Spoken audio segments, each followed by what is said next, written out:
upper-low class, who here likes living and dining on campus.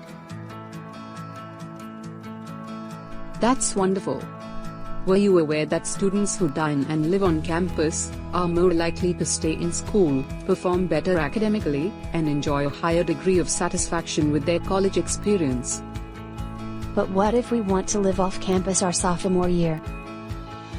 That's a great question. Let's explore that further. It is actually UW system policy for all freshmen and sophomores to have an on-campus housing and dining contract. This is because UW system wants to support greater student success. But system also knows that individuals may have different circumstances. That is why they created a housing and dining contract exemption, along with a contract release form. Residents may request a contract release by logging into their student housing portal. Then they go through the review team, which consists of members from university housing, dining, student government, and other members associated with the university. Any year student may request a contract release. The release is for students who have already signed a contract with the university, and need to be let go of that contract due to certain situations. There are many reasons why a resident may request a contract release. Here are some examples: because you are transferring universities, withdrawing from the university, graduating, or acquiring an internship or student teaching position. Now let's talk about exemptions. Remember that freshmen and sophomores are required to dine and live on campus, unless they have an exemption.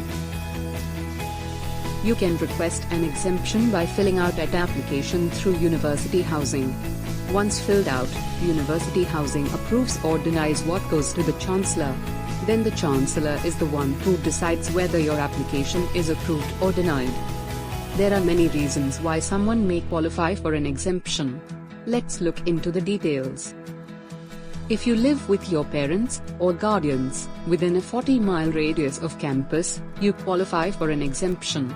The student must submit a commuter form that is signed by your parents or guardian, and the form must be notarized, and then university housing will verify your address. If you are married, you also qualify for an exemption. You also qualify if you're a veteran or have 2 years active duty with the military. There may also be special circumstances that make you qualified for this exemption, such as medical or financial hardship, which may require specific documentation. If there is a capacity issue, such as not being able to accommodate children, or the university is at full capacity, then you also qualify. Key factors considered in this process for continuing students are GPA, probation status, and student success data.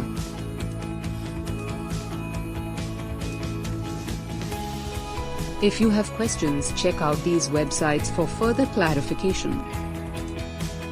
Or contact the Vice Chancellor for Student Affairs if you have further questions. Now class, what are some other benefits to living on campus? Hanging out with friends. Having access to plenty of resources. And being close to study areas. You're right, those are all wonderful benefits of living and dining on campus. Thank you for listening. Have a splendid day.